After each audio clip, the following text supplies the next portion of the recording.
Entonces les pido que me acompañen en una oración para poder iniciar. Padre bendito, te damos muchas gracias porque tú nos das oportunidad de estar aquí ocupados de tus cosas.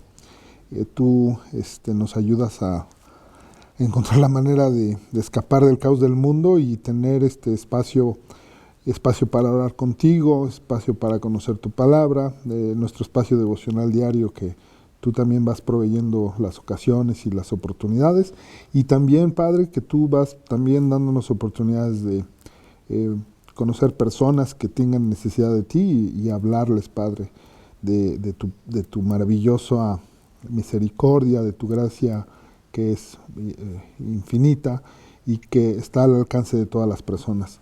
Te pedimos, Padre, que este estudio, el mensaje que tienes preparado el día de hoy, sirva, Padre, para que sigamos comprendiendo tu palabra, conociendo tu carácter, tu voluntad, y también, Padre, te encontremos en él, en este mensaje, cosas que sean útiles para poder compartirlas, para que sean útiles para nuestra vida, para nuestras vivencias, reflexión, para que la podamos utilizar en nuestro testimonio y podamos pues hacer que tu reino crezca, Padre.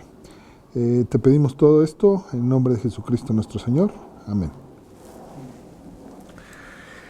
Bueno, como ya les adelanté, el estudio de hoy se llama Gracia Perseverante, y el pasaje en donde nos vamos a centrar y vamos a estar regresando durante el propio estudio se encuentra en Primera de Pedro, capítulo 5, versículo 10. Y si les parece bien, bueno, empecemos por leerlo, ¿no?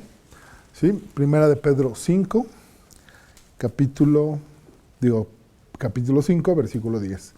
Dice así la palabra de Dios.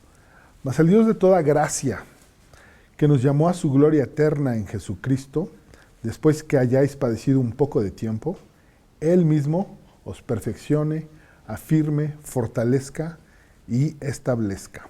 ¿Sí?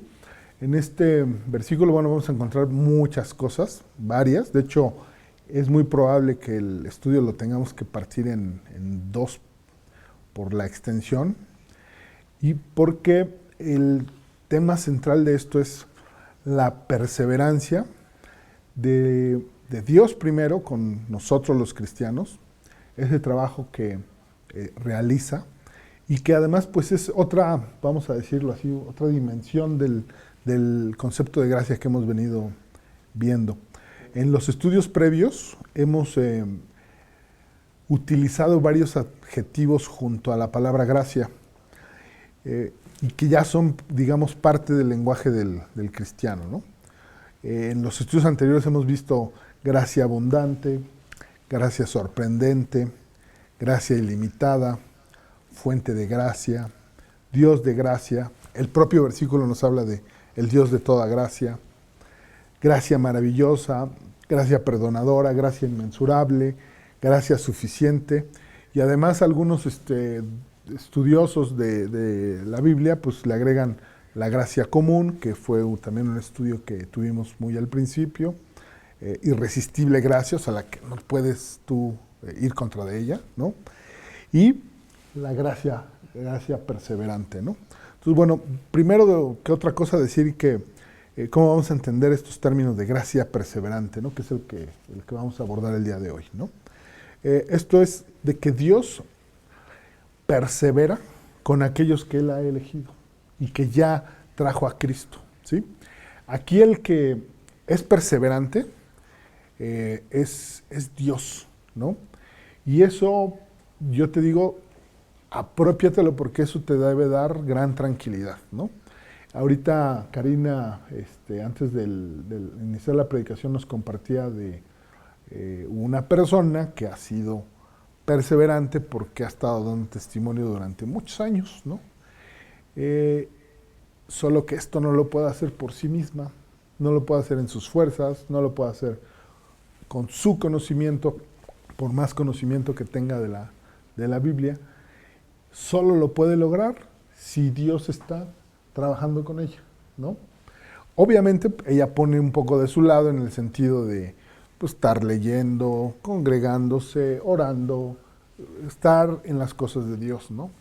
Sin embargo, el que realiza la actividad, el que continúa con el trabajo, es el propio Cristo, ¿no? O sea, Cristo te escoge, tú lo declaras Señor de tu vida, le permites que gobierne tu corazón y tu vida, Dios está ofreciéndote con ello la salvación, ya la tienes, pero pues al principio eres un recién nacido que no sabe ni siquiera caminar, ¿no?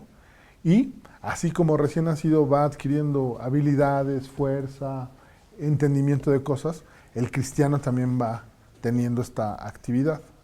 No lo puede hacer por sí mismo, ¿no? ¿Cuáles son los instrumentos que utiliza Dios? Bueno, la Biblia abierta, el espacio devocional y la convivencia con otros cristianos que también le van a ir dando pequeñas dotaciones de leche no adulterada, que es la palabra, ¿no? Y entonces Dios va trabajando, ¿no? Y va trabajando de manera así, perseverante, ¿no? Entonces también podríamos decir que la perseverancia de Dios la vemos en que Dios no va a realizar un trabajo sin concluirlo, ¿no? O sea, Dios lo que inicia, termina. Y lo va haciendo a través de ir perfeccionando, afirmando, fortaleciendo y hasta que te estableces, ¿no? O sea, eso es lo que estamos viendo en el versículo de Primera de Pedro, ¿no? Entonces, bueno, esta gracia perseverante podríamos decir que es también una manifestación de cómo Dios es completo, ¿no? O sea, Dios inicia y concluye las cosas, o sea, no las deja inconclusas ni a medio terminar como a veces sí hacemos los humanos, ¿no?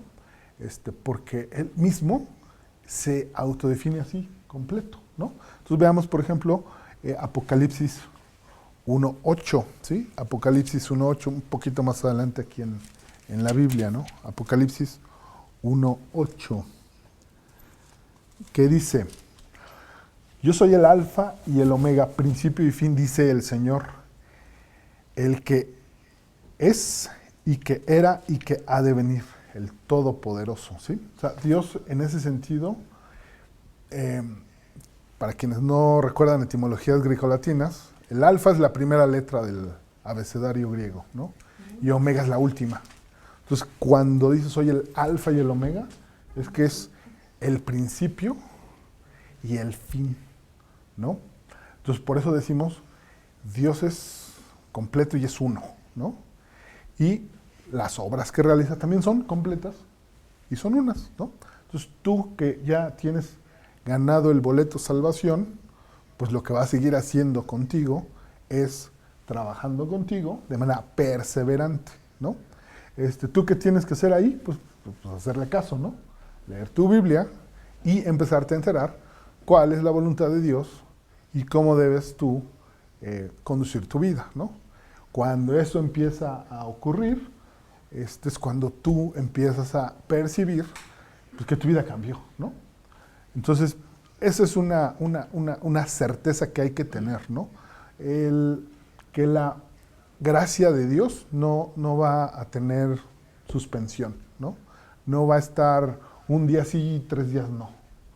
Todos los días vas a gozar de su gracia y vas a gozar de que Dios trabaje contigo, ¿no? Vamos a decir que en el ejemplo que he usado en otras ocasiones, ¿no? Esta comunicación que tienes con Dios, que es, como te decía, si lo viéramos en telecomunicaciones, es un enlace dedicado, ¿sí? Solo para ti, en vía directa, o sea, un cablecito que está hasta allá. Del otro lado, siempre está la bocina descolgada para ti, ¿no? Siempre está disponible para que tú abras tu Biblia, cuestiones el texto y la propia Biblia te dé las respuestas, ¿no? A las cosas que están en tu preocupación, que son de tu corazón, que los traigas ahí como pendientes, como asuntos a resolver, ¿no? O sea, aquí están las indicaciones, ¿no? Entonces, así es perseverante Dios, ¿no? ¿Cómo también trabaja Dios? poniéndote otros cristianos en tu camino, ¿no? Y poniéndote un maestro, un discipulado, un compañerismo, actividades. Y hoy en día, pues yo te diría que también tienes recursos, ¿no? Tienes recursos múltiples para seguir ocupado de las cosas de Dios durante tu día, ¿no? Esto que platicamos el otro día, ¿no? Que ahora ya los teléfonos, te descargas una app y te da el versículo del día, la oración, y hasta una predicación, ¿no? Carlos todos los días por la mañana nos dice, oye, ya puedes escuchar el podcast de, por ejemplo, ahorita estamos con los temas de, exacto, ¿no? Estamos todos con la posibilidad de escuchar una predicación por la mañana, ¿no? Y te toma 2 clics, ¿no?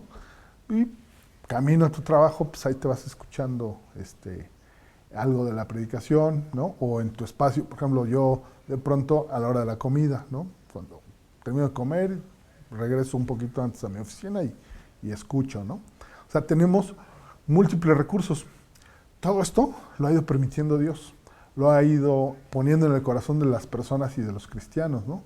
Y pues ha estado proveyendo, porque todas esas cosas también cuestan, ¿no? O sea, tener una cámara, hacer la grabación, tener la computadora para editar y ponerlo en línea y alojar el espacio, todo eso lo está proveyendo Dios, o lo está poniendo en el corazón de los cristianos, ¿no?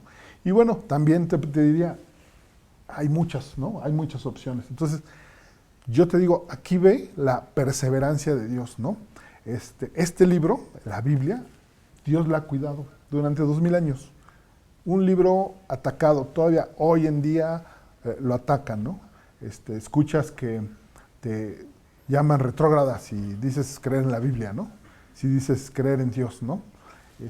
Y lo intentan anular. Dios lo ha cuidado, ¿no? Lo ha mantenido íntegro y lo ha mantenido también accesible para ti, ¿no? Hoy en día, pues hasta tenemos diversas traducciones en lenguaje cada vez más moderno, ¿no? Para que los mensajes se puedan entender de manera más fácil. O sea, tenemos muchas evidencias de que esa perseverancia de parte de Dios está viva, ¿no?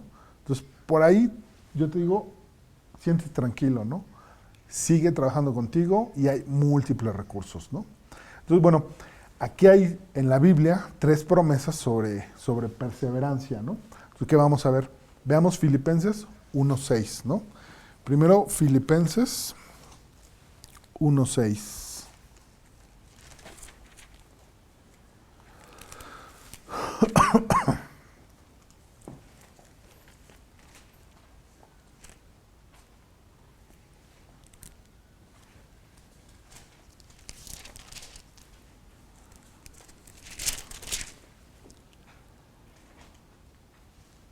Dice, estando persuadido de esto, que el que comenzó en vosotros la buena obra, la perfeccionará hasta el día de Jesucristo, ¿sí? Entonces, bueno, ¿qué nos está hablando Pablo en esta carta? En este versículo en particular, que la obra que inició con nosotros la va a perfeccionar, ¿no? Veamos otra promesa en Juan 10. Juan 10, versículos 27 al 30. Juan 10, 27 al 30. ¿Sí? Dice, mis ovejas oyen mi voz y yo las conozco y me siguen.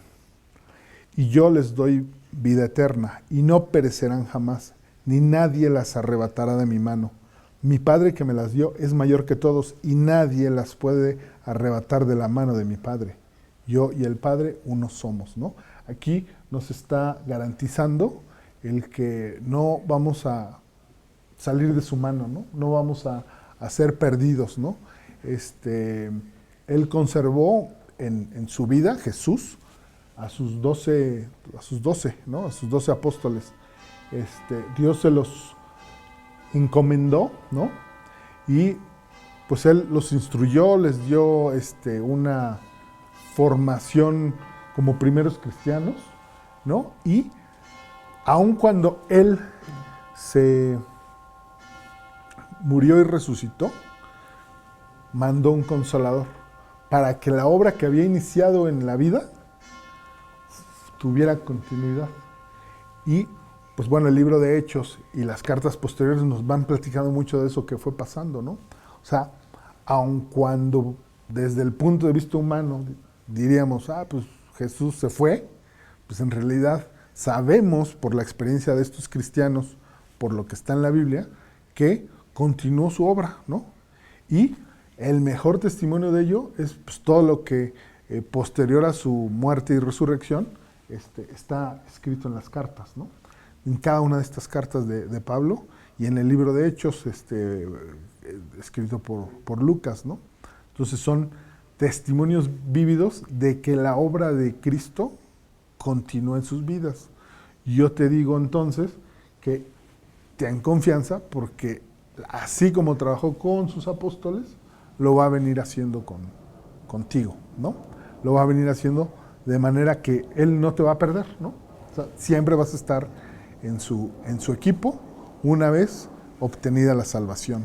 Y esa, yo te digo que es una súper promesa que además nos debe de llenar de descanso, ¿no? Porque la verdad es que el que trabaja es Dios, ¿no? Veamos otra promesa, Romanos 8, versículos 35 al 39, ¿no? Romanos número 8.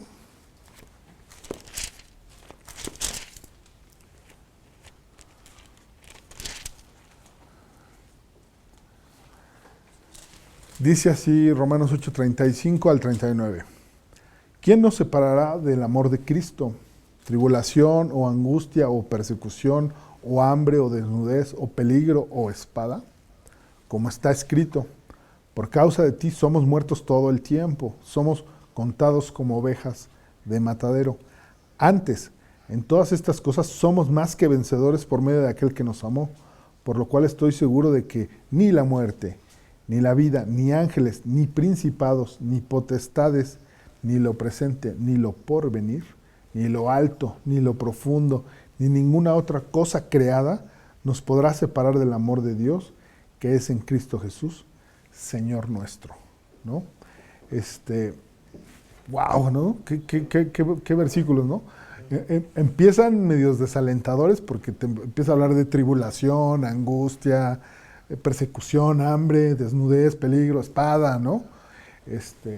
Nada más le faltó ahí que un perro, ¿no? Llegara y también te moje, ¿no? Pero luego declara el triunfo. Y ese es donde hay que centrarnos, ¿no? Porque, ¿qué es lo que nos pasa en la vida?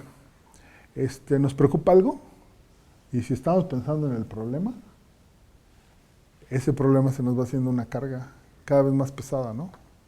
Yo no digo que lo desatiendas, pero lo que digo es que descanses en Cristo en estas cosas, ¿no? No digo que te olvides de ello, pero no que te ocupe todo el tiempo en la cabeza, ¿no? O sea, ten confianza.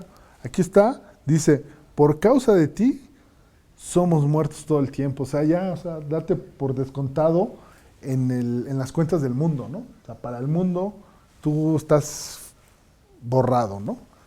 Sin embargo, en las cuentas de Dios, lo que tenemos es victoria, ¿no? Veamos, dice, somos contados como ovejas de matadero, o sea, somos ya taches en la lista, ¿no? Dice, antes en todas estas cosas somos más que vencedores, ¿no? O sea, contra el mundo, o sea, si el mundo nos declara taches, en las cuentas de Dios, en la lista de Dios, somos palomitas. Nos está afirmando y nos está dando, dice aquí, somos vencedores, nos está dando victoria. Y dice aquí, que además empieza con lo que a la gente del mundo le da más terror, ¿no? Dice, por lo cual estoy seguro que ni la muerte, ¿no? O sea, eso es lo que apabulla a la gente, ¿no? ¿Qué va a pasar después de mi muerte? Pues nosotros ya tenemos solución de eso. Sabemos qué nos va a ocurrir. Tenemos certeza de la vida eterna. Y bueno, te digo, esto no quiere decir que pues, vivas y te arriesgues y pues, ahora agarres una motocicleta y andes por el periférico haciendo malabares, ¿no? Eso no. sino lo que quiere decir que tengas tranquilidad, ¿no? De que eso tampoco, que es lo que más oprime, va a vencerte, porque tienes garantía de vida eterna, ¿no?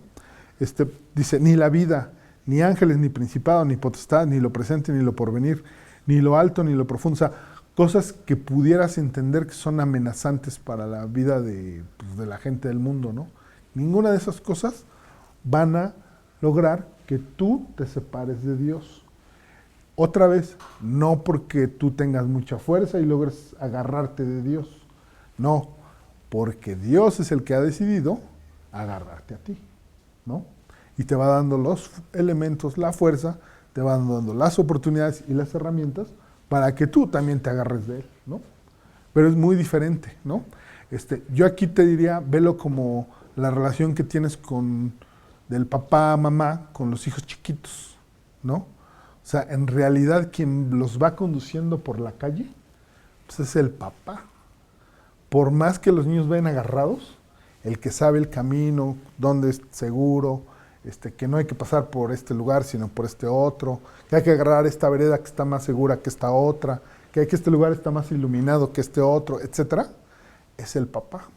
Por más que el niño se agarre muy fuerte, el que conduce y lo lleva en su mano es el adulto, es el papá. Así Dios, ¿no? O sea, tú está muy bien que te agarres de Él, pero todas tus fuerzas no van a hacer que tu relación sea permanente. Lo que va a hacer que sea permanente y fructífera es que Dios ya te eligió a ti. Y como te digo, esa capacidad de Dios, esa misericordia de Dios, esa gracia perseverante, viene de Él hacia ti, ¿no? Y ya después se va a empezar a manifestar en tu vida, ¿no? Entonces, eso también es muy, muy importante, ¿no? Entonces, bueno, notamos varias cosas en nuestro versículo inicial, ¿no? Vamos a regresar a él, a 1 de Pedro 5, 10. 1 de Pedro 5, 10.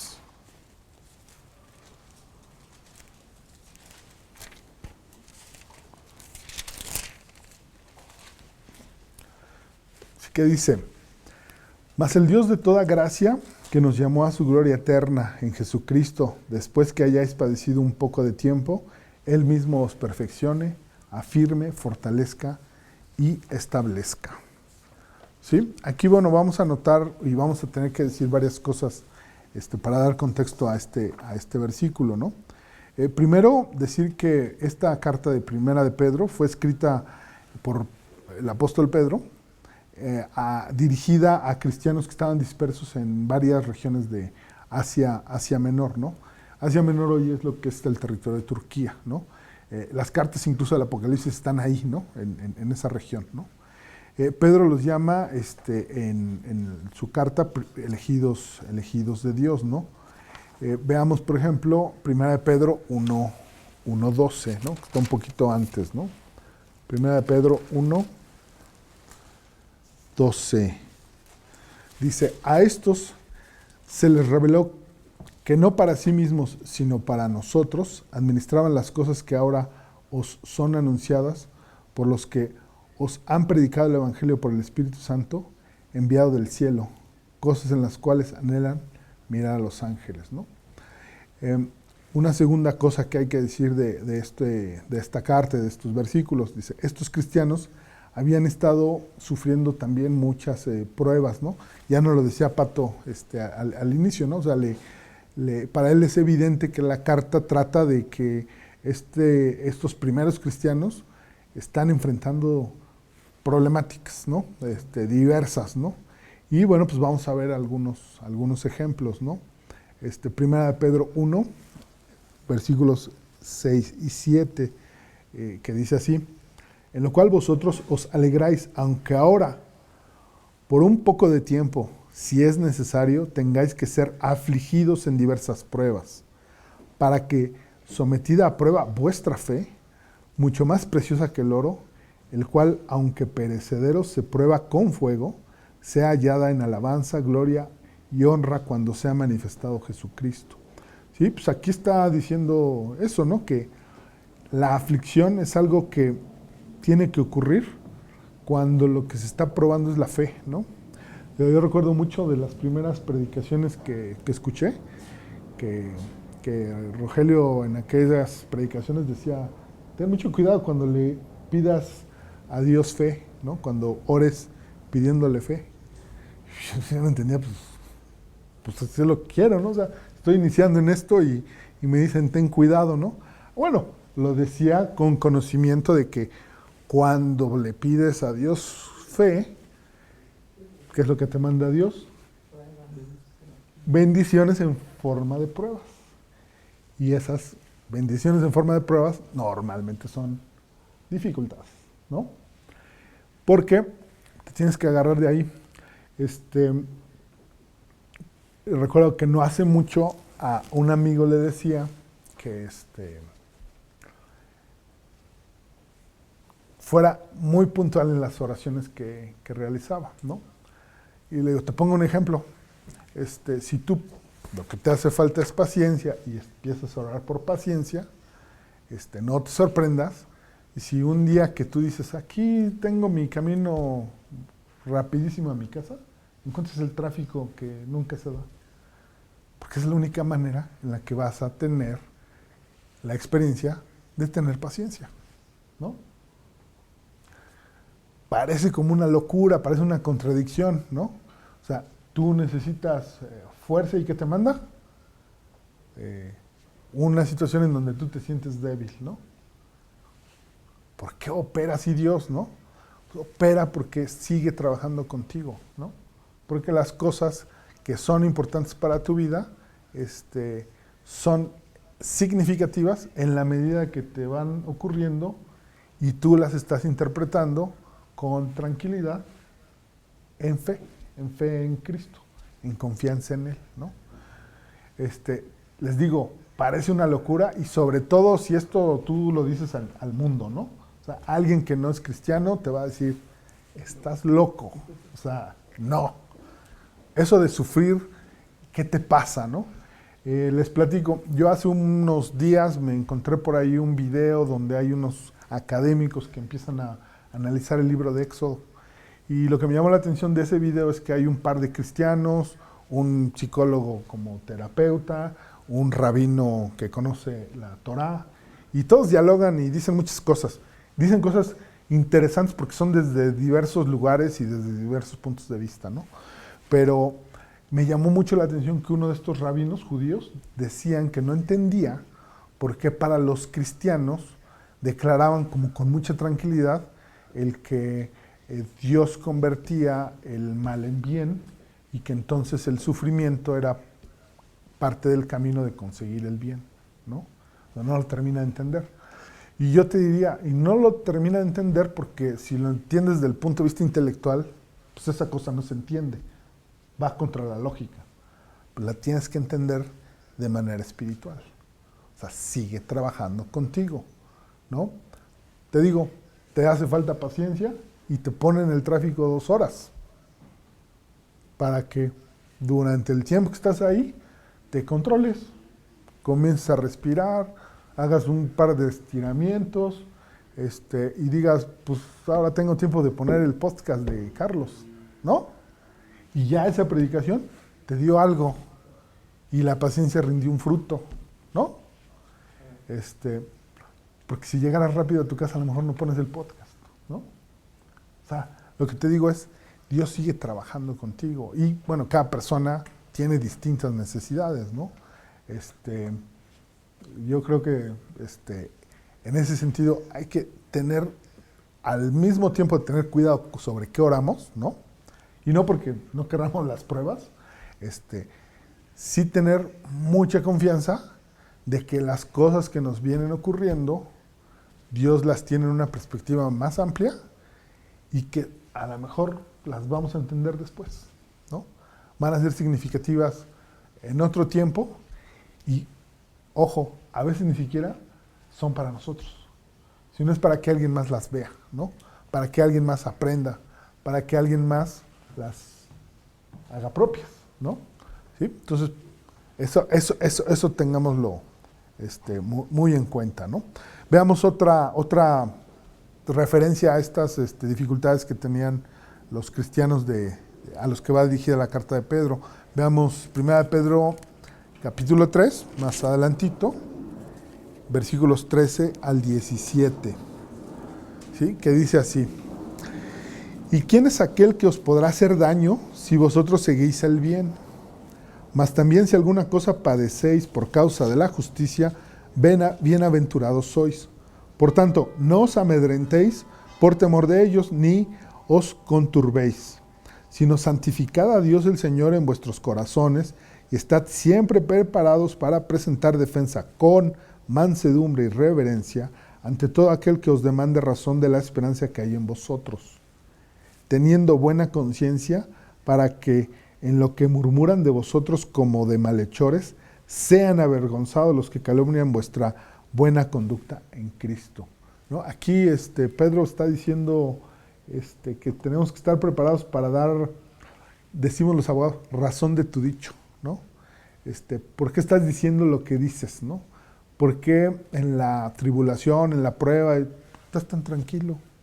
¿Y por qué puedes decir como cristiano que, pues bueno, estas tribulaciones las está permitiendo Dios para mi crecimiento, y esto va a terminar siendo algo útil y bueno para mí o para alguien, ¿no? O sea, les digo, el mundo hoy escucha estas cosas y te dicen loco, ¿no?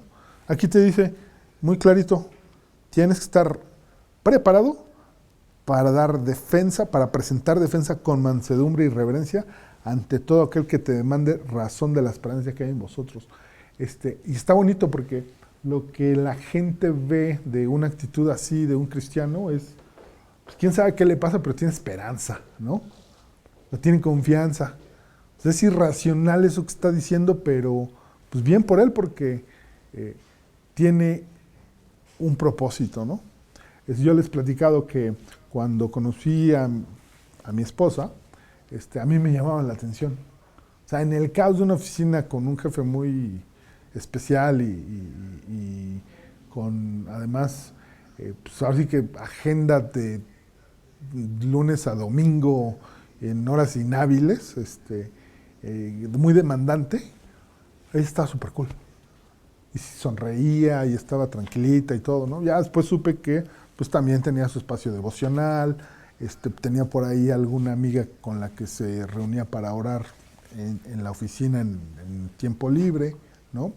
Entonces, pues bueno, esa era la razón de la esperanza, ¿no? O sea, ¿y tú por qué eres así? Pues, ¿tú por qué eres distinta, no? A mí me dijo, pues soy cristiana. Y yo ahí huía, ¿no? Porque no entendía estas cosas. Pero es importante, ¿no? O sea, yo ahí también te diría como consejo, ¿no? Cuando tú estés en pruebas y otra gente te voltea a ver y todo, aparte de, bueno, dar el buen testimonio, que es estar, como decimos, guardando el cool, ¿no? Que estés listo para decir, estoy tranquilo porque confío en Dios. Estoy tranquilo porque sí, esto que me está pasando está difícil, ¿no? Pero confío en que va a ser para algo correcto, algo bueno, ¿no? ¿Sí? Veamos también qué dice 1 Pedro 4, versículos 12 al 19. 1 Pedro 4, versículos 12 al 19. ¿Sí? Sí. Dice, amados, no os sorprendáis del fuego de prueba que os ha sobrevenido, como si alguna cosa extraña os aconteciese, sino gozaos por cuanto sois participantes de los padecimientos de Cristo, para que también en la revelación de su gloria os gocéis con gran alegría. Si sois vituperados por el nombre de Cristo, sois bienaventurados, porque el glorioso Espíritu de Dios reposa sobre vosotros.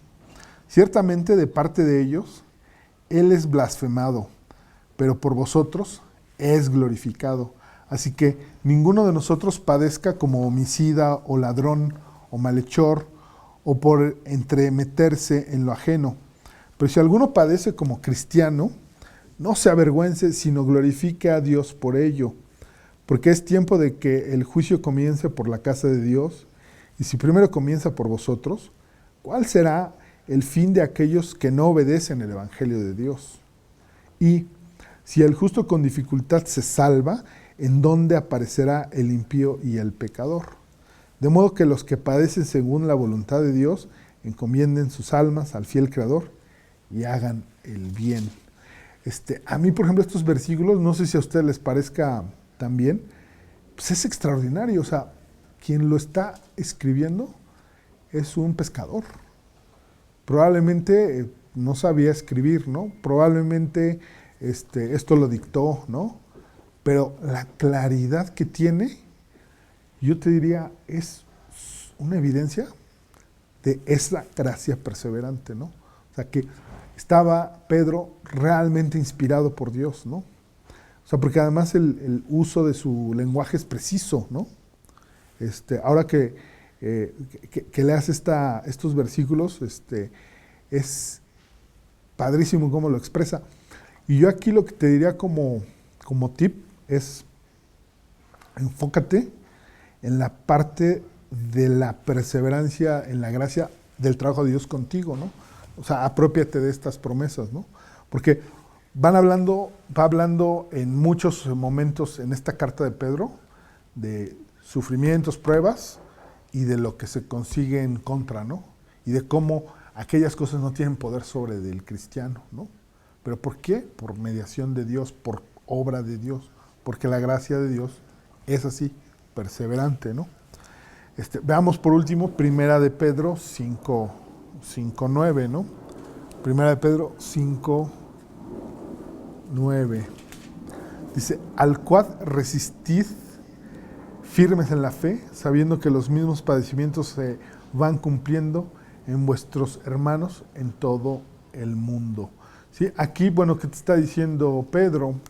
Pues todo esto que es pruebas, sufrimientos, experiencias no gratas, las están viviendo todos los cristianos. Y algunos cristianos las están viviendo, yo creo que peor de la que vivimos nosotros, ¿no? Como hemos dicho en varias ocasiones y que Karina todos los días nos recuerda orar, hay persecución fuerte contra la palabra de Dios, contra Cristo, en otros lugares, en otros países, ¿no? Decir y declararte cristiano pues puede ser pena de muerte, ¿no? Andar por la calle con una Biblia en la mano, pues te denuncian y te meten a la cárcel, ¿no? Etcétera, ¿no? Por ejemplo, también veía un pequeño documental, así de unos 10, 12 minutos, del templo de Jerusalén y las construcciones que hoy en día hay ahí, ¿no? Y el personaje que estaba más como antropólogo enseñando qué había y qué se decía que existía aquí, etcétera, hablaba del famoso templo del Domo de la Roca, ¿no? Donde se dice que está la piedra donde Abraham ofreció en sacrificio a su hijo Isaac, ¿no? Y que es un lugar sagrado para los musulmanes, un lugar sagrado para los hebreos y un lugar sagrado para los cristianos, ¿no? Pero que hoy en día está prohibido entrar si no eres musulmán, ¿no? Porque está en control de ellos, ¿no? Entonces, proscritos, ¿no? Dice, la explicación que daba este señor era que antes había permiso como para que un turista pudiera entrar, pero que cuando empezaron las intifadas hace unos años, las intifadas son guerras santas de los musulmanes, totalmente intifadas. Está prohibido, ¿no? Y el tema es que te sacan a la fuerza, ¿no? O sea, lo que explicaba era que si se sacaba un poco, los guardias iban y lo sacaban y ahí hay un tema de el cómo comprender reglas religiosas con reglas civiles y estado de fuerza, ¿no? O sea, así está el mundo dividido, ¿no? Y al cristiano realmente es excepcional que lo vean bien, ¿no? Es excepcional que te reciban con agrado, ¿no?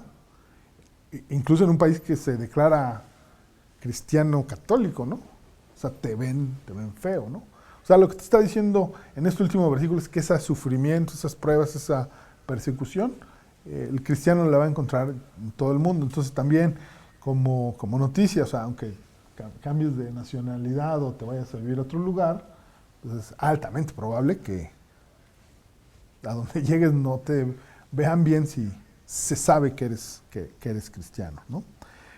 Pero confía porque Cristo va a estar contigo, el Espíritu Santo va a estar acompañándote para que tengas entendimiento de la Biblia y su palabra, para que vayas conociendo la buena voluntad de Dios, para que vaya transformando tu vida y te puedas adaptar, ¿no? En cualquiera de estas circunstancias, porque lo que vemos en el versículo que estamos analizando es que hay una perseverancia y promesas concretas de las cosas que va a hacer Dios contigo, ¿no? ¿Sí? Entonces, bueno, lo que intenta Pedro en esta carta es motivar, ¿no? Y bueno, término de motivar es muy de psicólogos, ¿no? Lo usan los psicólogos para decir aquello que produce la conducta, ¿no? Aquello que hace que las personas se muevan, ¿no? Se motivan, ¿no? O sea, ¿qué es lo que te motiva, ¿no? Entonces, la carta de Primera de Pedro, como bien nos decía Pato, es eso, o sea, un discurso motivador, ¿no? De esos que da el coach a su equipo, ¿no? O sea, vamos a enfrentar a un equipo que dicen las estadísticas que está mejor que nosotros, pero tenemos un corredor que puede anotar touchdown, ¿no? Te está diciendo que nuestro coach sabe el libro de jugadas. Nuestro coach es el que gobierna el juego, ¿no? Está diciendo que además va a trabajar contigo y de tu lado. Entonces, en este partido, llevas las de ganar, ¿no? Eso es básicamente lo que te dice en la carta, ¿no? O sea, ten confianza. Sí, allá enfrente está el corredor más temible, el quarterback con más yardas, ¿no? Sí, todo eso lo sabemos, ¿no? Y ahí va a haber pruebas y te van a ayudar un poquito. Pero tú confía, ¿no? En este partido llevas la de ganar, ¿no? Es en la vida cristiana, ¿no? Y bueno, el estudio también nos dice, bueno, que hay aquí una verdad, que es esta verdad del sufrimiento, o sea, lo vimos ya en varios versículos, ¿no? De hecho, Pato comienza a decirnos, empecé a leer Primera de Pedro y lo que vi ahí es sufrimiento, ¿no? Penas, pruebas, problemotas, ¿no? Y hay una verdad aquí que es incontrovertible. Esta verdad es que pues nosotros como cristianos vamos y tendremos que pasar por sufrimientos, porque además tenemos un ejemplo de alguien que fue victorioso en el sufrimiento. ¿Y quién mejor que el propio Cristo, ¿no? Entonces veamos, por ejemplo, varios versículos que nos hacen esa demostración, ¿no? ¿Sí? Veamos, por ejemplo, Juan 15, versículos 18 al 20. Juan 15, 18 al 20, ¿no? Dice, si el mundo os aborrece, sabed que a mí me ha aborrecido antes que a vosotros. Si fuerais del mundo, el mundo amaría lo suyo, pero porque no sois del mundo, antes yo os elegí del mundo, por eso el mundo os aborrece. Acordaos de la palabra que yo os he dicho, el siervo no es mayor que su señor. Si a mí me han perseguido, también a vosotros os perseguirán. Si han guardado mi palabra, también guardarán la vuestra. ¿Sí? Por eso el cristiano no es bien visto, porque Cristo mismo fue rechazado. Pues la Biblia lo dice, ¿no? Pues tendrá por su familia, ¿no? Después por su pueblo, ¿no? El pueblo instruido durante miles de años y que esperaba un Mesías, y el día que lo tienen no lo reconocieron, ¿no? Entonces, bueno, pues, dice, si a mí, que soy el que venía a cumplir las promesas, no me identificaron, pues ahora sé que ustedes menos, ¿no? Entonces, ese es el por qué. ¿Por qué pasan estas cosas? ¿Por qué habrá esta persecución contra cristianos? Pues porque el mismo Cristo fue perseguido. pero Cristo fue victorioso. Y ese reflejo de victoria también lo tenemos nosotros, ¿no? ¿Sí? Bueno, eso es una, ¿no? Otro ejemplo, Juan 16, versículos 2 y 3, y luego vamos a ver el 33, ¿sí? Dice, os expulsarán de las sinagogas, y aún viene la hora cuando cualquiera que os mate pensará que rinde servicio a Dios.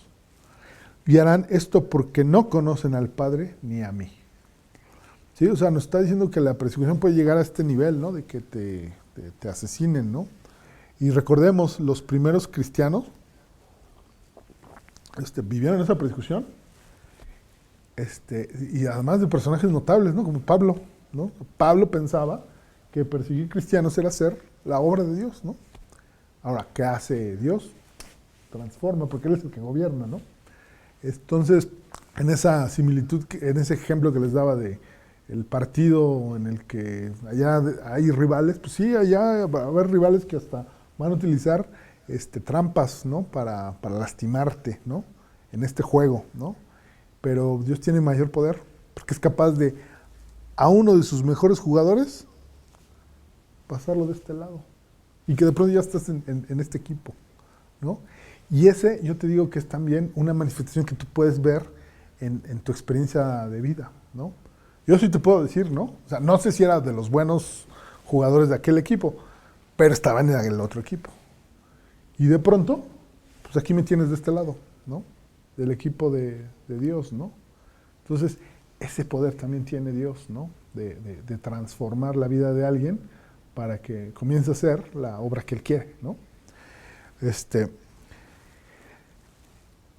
Versículo 33, decíamos, versículo 2, 3 de Juan 16, y vamos al 33, dice, estas cosas os he hablado para que en mí tengáis paz. En el mundo tendréis aflicción, pero confiad, yo he vencido al mundo. Y bueno, esto es lo que vamos a ver en estos pasajes, sobre todo en Primera de Pedro, ¿no? Junto con el anuncio de un problema, de una tribulación, de una prueba, Dios responde diciéndote tienes victoria, ¿no? Y la propia historia del Evangelio, o sea, la vida de Cristo y lo que ocurre en su pasión, pues yo te diría es el arquetipo de eso. O sea, ¿qué es sufrimiento máximo? Que el ser condenado siendo inocente. Condenado por tu propia gente, ¿no? Cuando tuvieron la oportunidad de pedir la liberación de alguien, eligieron al ladrón y no al inocente, a Jesús, ¿no? O sea, era un curador, un maestro, un benefactor, y sin embargo prefirieron al ladrón Barrabás, ¿no? Y luego el suplicio por el que fue sometido, ¿no? O sea, yo me quiero imaginar un contexto de prueba mayor que ese y no lo hay. O sea, porque fue mental, ¿no? Fue físico, fue pues hasta vergonzante, ¿no? Porque las representaciones de Jesús en la cruz lo ponen con un taparrabos, pero se tiene documentado que era muy probable que también estuviera totalmente desnudo, ¿no? Porque ese era el suplicio de la cruz romana, ¿no? La exhibición del delincuente para que esté colgado ahí mucho tiempo, ¿no? Porque además era humillar, ¿no? Disminuir al grado ínfimo, ¿no? Y de esa disminución total surge la victoria, ¿no? Porque sí, extinguió la vida, Cristo la entregó voluntariamente, pero después viene el triunfo, ¿no? Viene un triunfo anunciado en su vida, ¿no? Profetizado por David y los profetas mayores, ¿no? Conseguido por él, puesto en la práctica, ¿no? Y esa es yo te diría, el sustento de nuestra esperanza, ¿no? Saber que esas cosas efectivamente ocurrieron, ¿no? Que además tú las puedes percibir pues porque, no sé, la traes en el corazón, ¿no? Aceptando a Cristo, cosas que te podían parecer difíciles de creer, las aceptas, las entiendes y sobre todo, con la mediación de Dios, las vuelves parte de lo que tú crees, ¿no? Entonces, agárrate de eso, ¿no? Préndete de ello, porque eso es lo que te va a dar confianza, ¿no? Ahora, aquí en el sufrimiento, lo que nos dice también el estudio es que esta es una experiencia muy, muy real, ¿no? Muy real, pero además es una experiencia que diríamos es, aparte de física, es espiritual, ¿no? ¿Qué nos pasa cuando, por ejemplo, nuestras dificultades tienen que ver con un tema de enfermedad, de dolor, de pérdida de algo o de alguien que es importante para nosotros? Pues te hace sufrir realmente que te desquicia, ¿no? O les digo, el dolor físico propiamente, pues ¿qué hace? Que tu mente empieza a irse por otros caminos, ¿no? Ahí es cuando esto del sufrimiento tiene un contacto con lo espiritual, o sea, con la actividad de alguien que está por ahí haciendo fechorías, ¿no? Que es el enemigo, ¿no? Satanás, o sea, es una presencia real en la vida del cristiano, porque lo que hace es estar ahí contigo, diciéndote, desvíate para acá, ya no pienses en Dios, mejor concéntrate en tus cosas, ve por tus intereses, ponte primero tú, ¿sí? Soluciona estas cosas de la manera más fácil, no sé, dándote un mensaje incorrecto, ¿no? Y después te va a acusar, ¿no? Después te va a delatar, te va a decir, así como le decían a Job, ¿no? O sea, Dios permitía las pruebas y luego iba a decir, ¿no? Le va a delatar, ¿no? Entonces, el diablo, Satanás, pues está ahí en la Biblia, ¿no? Hay varias referencias a él, ¿no? Su nombre significa muchas cosas, ¿no? Y muchas cosas nos dicen y dan significado a este tema del sufrimiento, ¿no? Al que vamos a experimentar, ¿no? Y sepamos que ahí está, ¿no? Es como una presencia que ahí va a estar trabajando en el otro equipo, buscando meternos el pie, ¿no? Buscando doblegarnos, buscando que nos desviemos y decirte cosas delatándote, ¿no? Echándote de cabeza, como diríamos, ¿no? O sea, en el estudio traemos referencias a los nombres que se llegan a utilizar, ¿no? Dice, por ejemplo, diablo significa destructor o interruptor de la paz. Satanás significa acusador, ¿no?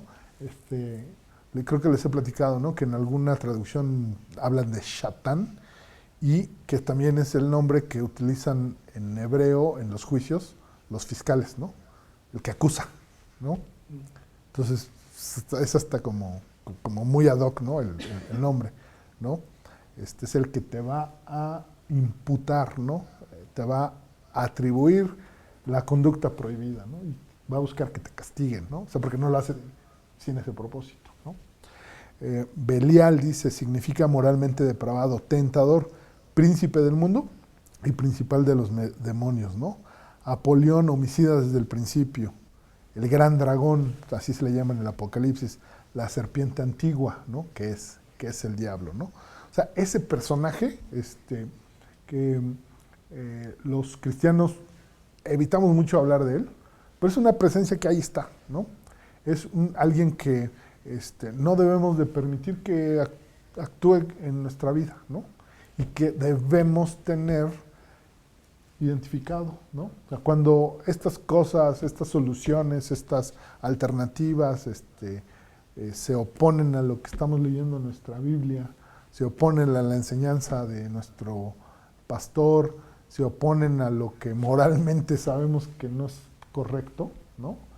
Pues no viene de Dios, ¿no? Entonces viene de un enemigo. Y ese enemigo va a actuar de esa forma, como les platico. Te pone la oportunidad, te pone la tentación y después corriendo va y te delata, ¿no?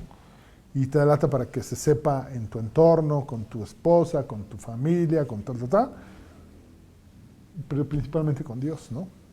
Entonces, ¿cuál es la manera de afrontar esto? Confiando en la perseverancia de la gracia de Dios y del trabajo que va a hacer contigo, ¿no? Entonces, eso es muy, muy importante, ¿no? Y bueno, de esto también se ocupa Dios en su palabra para que tú tengas confianza, ¿no? Veamos, por ejemplo, Lucas 22, 31, ¿no? Lucas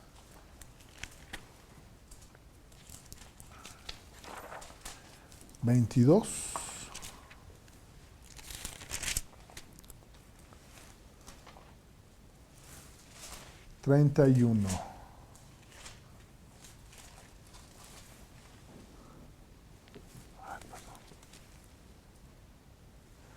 Dice, dijo también el Señor, Simón, Simón, he aquí Satanás os ha pedido para zarandeados como a trigo, ¿no? Imagínense, Pedro es el que está escribiendo la carta de Primera de Pedro, ¿no? Y aquí le está diciendo Jesús, he aquí Satanás os ha pedido para zarandearos como a trigo.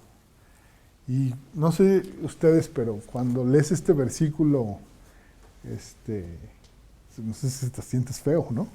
Oye, Cristo diciéndote, pues fíjate que aquel pidió, te va a dar una zarandeada, ¿no? Está fuertísimo, ¿no? Pero aquí la confianza es que Dios no te va a dejar, ¿no? No te va a abandonar, te va a tener de su mano, ¿no? Veamos, por ejemplo, Lucas 22, 33, más adelantito, dice, él le dijo, Señor, dispuesto estoy a ir contigo no solo a la cárcel, sino también a la muerte. Y ya sabemos qué pasó después. Lucas 22, 56. Pero una criada, al verle sentado al fuego, se fijó en él y dijo, también estaba con él. ¿Sí? Fíjense, Jesús le está diciendo, Satanás te ha pedido para darte una zarandeada. Y él dijo, no, yo soy bien macho, yo voy a estar contigo. Te prometo que me iré hasta la cárcel y hasta la muerte, ¿no? Bueno, una cosa es decirlo y otra cosa es hacerlo, ¿no? Y diríamos, fíjense, pues una criada, una persona en la escala de valores y de reconocimiento social de los hebreos, pues baja. Muy probablemente el testimonio de una criada en un juicio no sería ni siquiera tomado en cuenta, ¿no? Por cómo administraban la justicia en aquella época, ¿no? Pero eso puso a temblar a Pedro, ¿no? Cuando lo reconoció y le dijo, pues también él estaba con Jesús, ¿no? Entonces toda esa confianza, esa fuerza, o sea, todas las fuerzas de Pedro alcanzaron ni siquiera para la acusación de la criada. Entonces, menos la acusación de los sacerdotes o de alguien más, ¿no? Entonces, ¿qué hizo Pedro, no? Negó a Jesús 3 ocasiones en un periodo muy corto y antes de que cantara el gallo, ¿no? ¿Qué le dice Jesús a Pedro, no? Después de que le dice que va a ser zarandeado, veamos Lucas 22, 32, dice, pero yo he rogado por ti que tu fe no falte y tú, una vez vuelto, confirma a tus hermanos, ¿no? Sabemos que en ese momento Pedro no entendió nada, ¿no? Porque si lo hubiera entendido a lo mejor se agarra de la confianza de la promesa que era que iba a ser restituido, ¿no? Que iba a tener la fe restaurada, ¿no? Y hubiera confiado y a lo mejor no lo negaba, ¿no? Pero se ve que no lo hizo, ¿no? La confianza no le duró, negó a Jesús y solo hasta la resurrección de nuestro Señor fue que la confianza y la fe de Pedro fue restaurada por el propio Jesús, ¿no?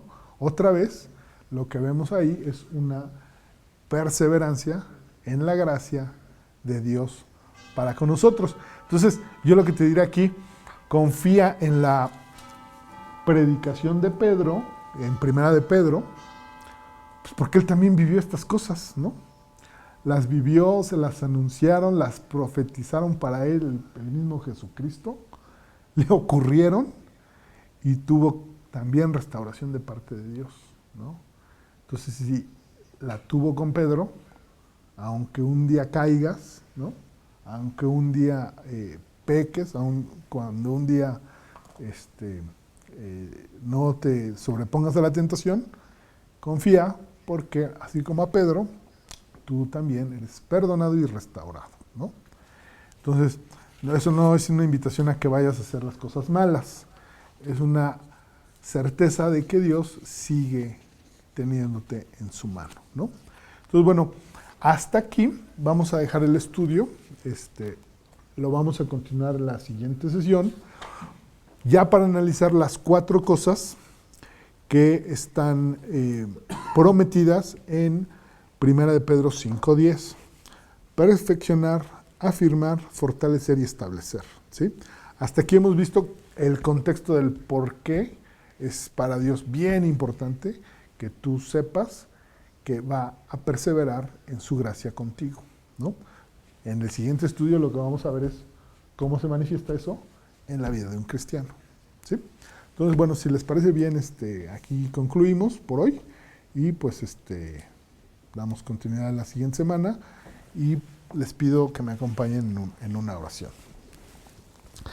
Padre bendito, te damos muchas gracias porque tú, de verdad, Padre, eres maravilloso.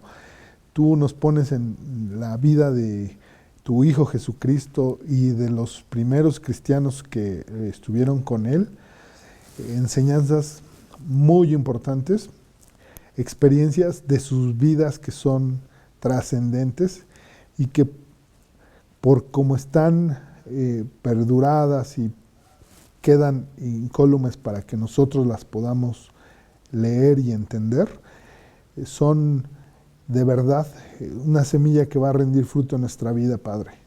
Te damos muchas gracias porque tú aquí en el estudio de hoy, en la primera parte, nos has dado ejemplos muy claritos, muy vívidos, del cómo tú sigues trabajando de manera perseverante con nosotros para transformar nuestras vidas.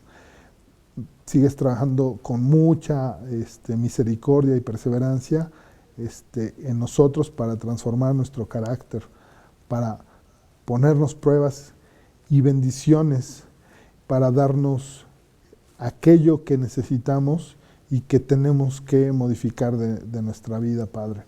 Te damos muchas gracias porque aquí tenemos en este versículo, en 1 de Pedro 5:10, una razón para tener esperanza y confianza en ti.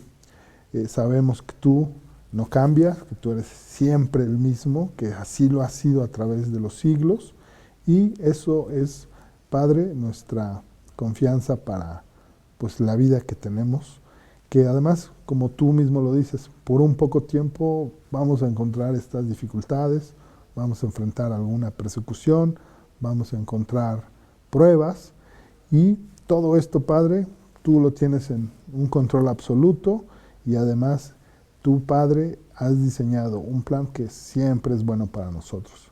Entonces te pedimos, Padre, que trabajes con nosotros, que estés dándonos confianza, que estos estudios que tú preparas sean muy útiles para que nosotros lo podamos agarrar, podamos hacernos cargo de lo que nos toca también hacer y cumplir con tu mandato de seguir dando a otras personas el entendimiento y el conocimiento del Evangelio. Te damos gracias de todo esto y te pedimos también estas cosas en nombre de Jesucristo nuestro Señor. Amén. Y pues ese fue el estudio de hoy, que sí tuvo que ver, ¿no? Sí, esta vez no.